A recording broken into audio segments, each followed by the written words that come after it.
Viewers, welcome to Khammam real estate. ఈ ఖమ్మం దగ్గర ఉన్న రఘునాథపాలెం ఆపోజిట్ రోడ్లో 60 ఫీట్ రోడ్ ఉంది. మొత్తం కూడా సెంట్రల్ లైటింగ్తో వస్తుందండి. సో ఆ 60 ఫీట్ రోడ్డుకి అంటే దగ్గరలో కంకర్ క్రష్ మిల్ ఉంది. సో ఆ రఘునాథపాలెంకి ఆపోజిట్ రోడ్లో ఉన్న వెంచర్ అండి, జీపీ లేఅవుట్. కొత్త బస్ స్టాండ్ దగ్గర నుంచి కరెక్ట్గా మనకి 6 కిలోమీటర్స్ వస్తుంది. హైవే దగ్గర నుంచి 200 మీటర్స్ ఓన్లీ. ఖమ్మంకి వస్తున్న ఓఆర్ఆర్ ఉంది కదా, అవుటర్ రింగ్ రోడ్కి జస్ట్ 300 మీటర్స్ వస్తుంది. ఈ వెంచర్స్లో మొత్తం కూడా 40 ఫీట్ రోడ్స్, 30 ఫీట్స్ రోడ్స్ అయితే లేవు. సో ఇక్కడ గజం వచ్చేసి మనకి 9,500 చెప్తున్నారండి. సిటీకి చాలా దగ్గరగా ఉన్నది. వితిన్ 2 ఇయర్స్లో మన అది ఈజీ ఇక్కడ 15,000కి రీసేల్ చేసుకోవచ్చండి.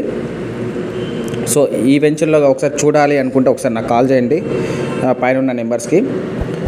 ఓకేనా? ఈ వీడియో కనుక నచ్చితే లైక్ చేయండి, షేర్ చేయండి, సబ్స్క్రైబ్ చేయండి. సో ఈ వీడియో చూడండి. మొత్తం కూడా ఇవి 40 ఫీట్స్ రోడ్స్ అండి. ఫ్రంట్ వచ్చేసి 60 ఫీట్ రోడ్ ఉంది. ఓకే, థ్యాంక్ యూ అండి.